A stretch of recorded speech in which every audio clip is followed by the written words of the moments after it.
സംഖ്യാപുസ്തകം അധ്യായം 5. യഹോവ പിന്നെയും മോശെയോട് അരുളിച്ചെയ്തത്, സകല കുഷ്ഠരോഗിയെയും സകല സ്രവക്കാരനെയും ശവത്താൽ അശുദ്ധനായ ഏവനെയും പാളയത്തിൽ നിന്ന് പുറത്താക്കുവാൻ ഇസ്രായേൽ മക്കളോട് കൽപ്പിക്കാം. ആണായാലും പെണ്ണായാലും അവരെ പാളയത്തിൽ നിന്ന് പുറത്താക്കണം. ഞാൻ അവരുടെ മധ്യേ വസിക്കയാൽ അവർ തങ്ങളുടെ പാളയം അശുദ്ധമാക്കരുത്. ഇസ്രായേൽ മക്കൾ അങ്ങനെ ചെയ്തു. അവരെ പാളയത്തിൽ നിന്ന് പുറത്താക്കി. യഹോവ മോശെയോട് കൽപ്പിച്ചതുപോലെ തന്നെ ഇസ്രായേൽ മക്കൾ ചെയ്തു.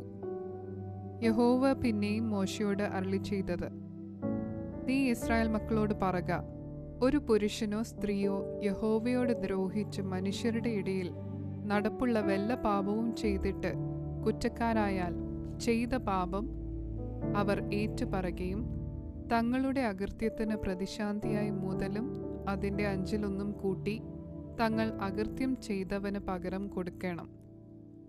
എന്നാൽ അകൃത്യത്തിന് പ്രതിശാന്തി വാങ്ങുവാൻ അവന് ചാർജക്കാരൻ ഇല്ലെങ്കിൽ അകൃത്യത്തിനുള്ള പ്രതിശാന്തി യഹോവയ്ക്ക് കൊടുക്കുന്നത് പുരോഹിതന് ഇരിക്കണം.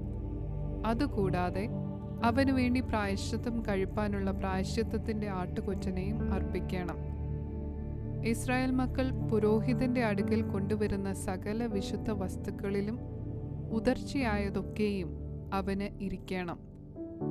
ആരെങ്കിലും ശുദ്ധീകരിച്ചർപ്പിക്കുന്ന വസ്തുക്കൾ അവനുള്ളവയായിരിക്കണം. ആരെങ്കിലും പുരോഹിതന് കൊടുക്കുന്നതെല്ലാം അവനുള്ളതായിരിക്കണം. യഹോവ പിന്നെയും മോശെയോട് അരുളിച്ചെയ്തത്, നീ ഇസ്രായേൽ മക്കളോട് പറയേണ്ടത് എന്തെന്നാൽ, വല്ല പുരുഷന്റെയും ഭാര്യ പിഴച്ച് അവനോട് ദ്രോഹിച്ച് ഒരുത്തൻ അവളോടുകൂടെ ശയിക്കുകയും അത് അവളുടെ ഭർത്താവിന് വെളിപ്പെടാതെ മറവായിരിക്കുകയും അവൾ അശുദ്ധയാകുകയും അവൾക്ക് വിരോധമായി സാക്ഷിയില്ലാതിരിക്കുകയും അവൾ ക്രിയയിൽ പിടിപെടാതിരിക്കുകയും ശംഖാവിഷം അവനെ ബാധിച്ച് അവൻ ഭാര്യയെ സംശയിക്കുകയും അവൾ അശുദ്ധയായിരിക്കുകയും ചെയ്താൽ, അല്ലെങ്കിൽ ശംഖാവിഷം അവനെ ബാധിച്ച് അവൻ ഭാര്യയെ സംശയിക്കുകയും അവൾ അശുദ്ധയല്ലാതിരിക്കുകയും ചെയ്താൽ, ആ പുരുഷൻ ഭാര്യയെ പുരോഹിതന്റെ അടുക്കൽ കൊണ്ടു ചെല്ലണം. അവൾക്ക് വേണ്ടി വഴിപാടായിട്ട് ഒരിടങ്ങഴി യവപ്പൊടിയും കൊണ്ടു ചെല്ലണം. അതിന്മേൽ എണ്ണയൊഴിക്കരുത്, കുന്തുരുക്കമിടുകയും അരുത്. അത് സംശയത്തിന്റെ ഭോജനയാഗമല്ലോ, അപരാധ ജ്ഞാപകമായ ഭോജനയാഗം തന്നെ. പുരോഹിതൻ അവളെ അടുക്കൽ വരുത്തി യഹോവയുടെ സന്നിധിയിൽ നിർത്തേണം. പുരോഹിതൻ ഒരു മൺപാത്രത്തിൽ വിശുദ്ധ ജലം എടുക്കണം. പുരോഹിതൻ തിരുനിവാസത്തിന്റെ നിലത്തെ പൊടി കുറെയെടുത്ത് ആ വെള്ളത്തിൽ ഇടേണം. പുരോഹിതൻ സ്ത്രീയെ യഹോവയുടെ സന്നിധിയിൽ നിർത്തി അവളുടെ തലമുടി അഴിച്ച് അപരാധ ജ്ഞാപകത്തിന്റെ ഭോജനയാഗം അവളുടെ കയ്യിൽ വെക്കണം. പുരോഹിതന്റെ കയ്യിൽ ശാപകരമായ കയ്പുവെള്ളവും ഉണ്ടായിരിക്കണം. പുരോഹിതൻ അവളെ കൊണ്ട് സത്യം ചെയ്യിച്ച് അവളോട് പറയേണ്ടത്, ആരും നിന്നോടുകൂടെ ശയിക്കുകയും നിനക്ക് ഭർത്താവുണ്ടായിരിക്കെ നീ അശുദ്ധിയിലേക്ക് തിരികെയും ചെയ്തിട്ടില്ല എങ്കിൽ ശാപകരമായ ഈ കയ്പുവെള്ളത്തിന്റെ ദോഷം നിനക്ക് വരാതിരിക്കട്ടെ. എന്നാൽ നിനക്ക് ഭർത്താവുണ്ടായിരിക്കെ നീ പിഴച്ച് അശുദ്ധയാകുകയും നിന്റെ ഭർത്താവല്ലാതെ മറ്റൊരു പുരുഷൻ നിന്നോടുകൂടെ ശയിക്കുകയും ചെയ്തിട്ടുണ്ടെങ്കിൽ, അപ്പോൾ പുരോഹിതൻ സ്ത്രീയെ കൊണ്ട് ശാപസത്യം ചെയ്യിച്ച് അവളോട്, യഹോവ നിന്റെ നിതംബം ക്ഷയിപ്പിക്കുകയും ഉദരം വീർപ്പിക്കുകയും ചെയ്ത് നിന്റെ ജനത്തിന്റെ ഇടയിൽ നിന്നെ ശാപവും പ്രാക്കും ആക്കി തീർക്കട്ടെ. ശാപകരമായ ഈ വെള്ളം നിന്റെ കുടലിൽ ചെന്ന് നിന്റെ ഉദരം വീർപ്പിക്കുകയും നിന്റെ നിതംബം ക്ഷയിപ്പിക്കുകയും ചെയ്യും എന്ന് പറയണം. അതിന് സ്ത്രീ ആമേൻ ആമേൻ എന്ന് പറയണം. പുരോഹിതൻ ഈ ശാപങ്ങൾ ഒരു പുസ്തകത്തിൽ എഴുതി കയ്പുവെള്ളത്തിൽ കഴുകി കലക്കണം. അവൻ ശാപകരമായ കയ്പുവെള്ളം സ്ത്രീയെ കുടിപ്പിക്കണം. ശാപകരമായ വെള്ളം അവളുടെ ഉള്ളിൽ ചെന്ന് കയ്പായി തീരും.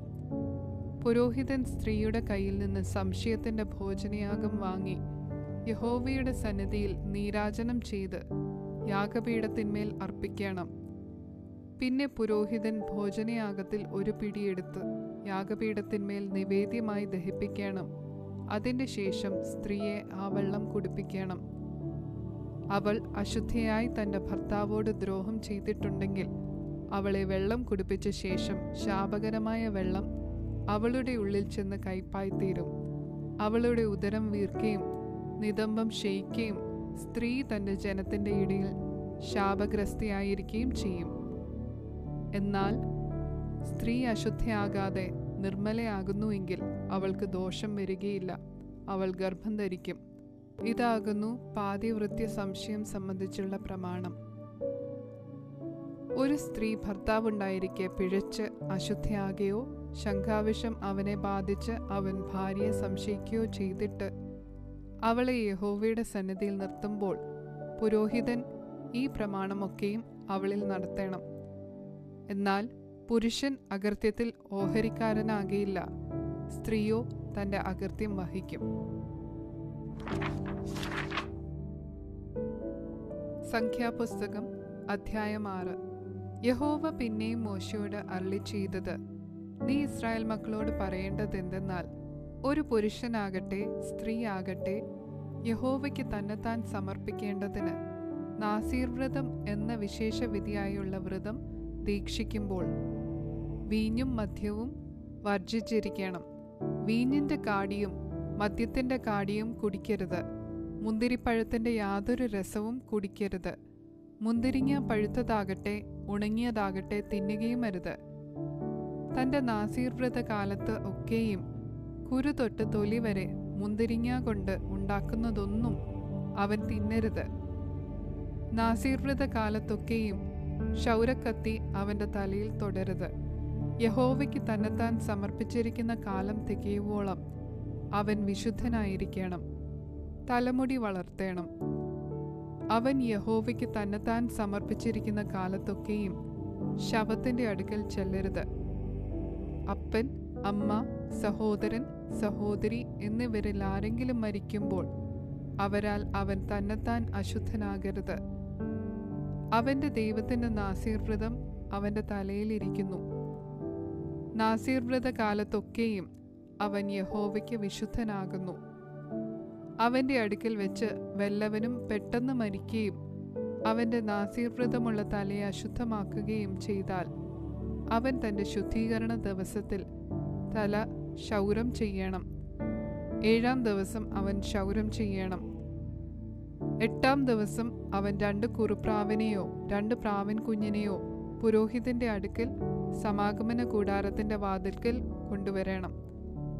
പുരോഹിതൻ ഒന്നിനെ പാപയാഗമായിട്ടും മറ്റേതിനെ ഹോമയാഗമായിട്ടും അർപ്പിച്ച് ശവത്താൽ അവൻ പിഴച്ചതുകൊണ്ട് അവന് വേണ്ടി പ്രായശ്ചിത്തം കഴിച്ച് അവൻ്റെ തല അന്ന് തന്നെ ശുദ്ധീകരിക്കണം. അവൻ വീണ്ടും തൻ്റെ നാസീർ വ്രതത്തിൻ്റെ കാലം യഹോവയ്ക്ക് വേർതിരിച്ച് 1 വയസ്സ് പ്രായമുള്ള ഒരു ആട്ടിൻകുട്ടിയെ അകൃത്യയാഗമായി കൊണ്ടുവരണം. അവൻ്റെ നാസീർ വ്രതം അശുദ്ധമായി പോയതുകൊണ്ട് മുൻപിലത്തെ കാലം തള്ളിപ്പോകണം. വ്രതസ്ഥന്റെ പ്രമാണമാവിത്, അവൻ്റെ നാസീർ വ്രതത്തിൻ്റെ കാലം തികയുമ്പോൾ അവനെ സമാഗമന കൂടാരത്തിൻ്റെ വാതിൽക്കൽ കൊണ്ടുവരണം. അവൻ യഹോവയ്ക്ക് വഴിപാടായി ഹോമയാഗത്തിന് 1 വയസ്സ് പ്രായമുള്ള ഊനമില്ലാത്ത ഒരു ആണാട്ടിൻകുട്ടി, പാപയാഗത്തിന് 1 വയസ്സ് പ്രായമുള്ള ഒരു പെണ്ണാട്ടിൻകുട്ടി, സമാധാനയാഗത്തിന് ഊനമില്ലാത്ത ഒരു ആട്ടുകൊറ്റൻ, 1 കൊട്ടയിൽ എണ്ണ ചേർത്ത് നേരിയ മാവ് കൊണ്ടുണ്ടാക്കിയ പുളിപ്പില്ലാത്ത ദോശ, എണ്ണ പുരട്ടിയ പുളിപ്പില്ലാത്ത വട എന്നിവയും അവയുടെ ഭോജനയാഗവും പാനീയയാഗങ്ങളും അർപ്പിക്കണം.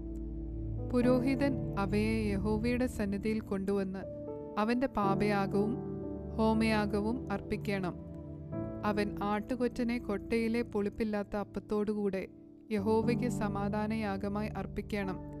പുരോഹിതൻ അതിൻ്റെ ഭോജനയാഗവും പാനീയയാഗവും കൂടെ അർപ്പിക്കണം. പിന്നെ വ്രതസ്ഥൻ സമാഗമന കൂടാരത്തിൻ്റെ വാതിൽക്കൽ വെച്ച് തൻ്റെ വ്രതമുള്ള തല ക്ഷൗരം ചെയ്ത് തൻ്റെ വ്രതമുള്ള തലമുടിയെടുത്ത് സമാധാനയാഗത്തിന് കീഴുള്ള തീയിലിടണം. വ്രതസ്ഥൻ തൻ്റെ വ്രതമുള്ള തല ക്ഷൗരം ചെയ്ത ശേഷം പുരോഹിതൻ ആട്ടുകൊറ്റൻ്റെ വേവിച്ച കൈക്കുറകും കൊട്ടയിൽ നിന്നും പുളിപ്പില്ലാത്ത ഒരു ദോശയും പുളിപ്പില്ലാത്ത ഒരു വടയും എടുത്ത് അവയെ വ്രതസ്ഥന്റെ കയ്യിൽ വെക്കണം. പുരോഹിതൻ അവയെ യഹോവയുടെ സന്നിധിയിൽ നീരാജനം ചെയ്യണം. ഇത് നീരാജനം ചെയ്ത നെഞ്ചോടും ഉദർച്ച ചെയ്ത കൈക്കുറകോടും കൂടെ പുരോഹിതന് വേണ്ടി വിശുദ്ധമാകുന്നു. അതിൻ്റെ ശേഷം വ്രതസ്ഥന് വീഞ്ഞു കുടിക്കാം. നാസീർ വ്രതം ദീക്ഷിക്കുന്ന വ്രതസ്ഥൻ്റെയും അവൻ തൻ്റെ പ്രാപ്തി പോലെ കൊടുക്കുന്നത് കൂടാതെ തൻ്റെ നാസീർ വ്രതം ഹേതുവായി യഹോവയ്ക്ക് കഴിക്കേണ്ടുന്ന വഴിപാടിൻ്റെയും പ്രമാണം ഇത് തന്നെ. അവൻ ദീക്ഷിച്ച വ്രതം പോലെ തൻ്റെ നാസീർ വ്രതത്തിൻ്റെ പ്രമാണത്തിന് അനുസരണയായി തന്നെ അവൻ ചെയ്യണം. യഹോവ പിന്നെയും മോശയോട് അരുളി ചെയ്തത്, നീ അഹരോനോടും പുത്രന്മാരോടും പറയേണ്ടത്, നിങ്ങൾ ഇസ്രായേൽ മക്കളെ അനുഗ്രഹിച്ച് ചൊല്ലേണ്ടത് എന്തെന്നാൽ, യഹോവ നിന്നെ അനുഗ്രഹിച്ച് കാക്കുമാറാകട്ടെ. യഹോവ തിരുമുഖം നിന്റെ മേൽ പ്രകാശിപ്പിച്ച് നിന്നോട് കൃപയുള്ളവനാകട്ടെ. യഹോവ തിരുമുഖം നിന്റെ മേൽ ഉയർത്തി നിനക്ക് സമാധാനം നൽകുമാറാകട്ടെ. ഇങ്ങനെ അവർ ഇസ്രായേൽ മക്കളുടെ മേൽ എൻ്റെ നാമം വെക്കണം. ഞാൻ അവരെ അനുഗ്രഹിക്കും.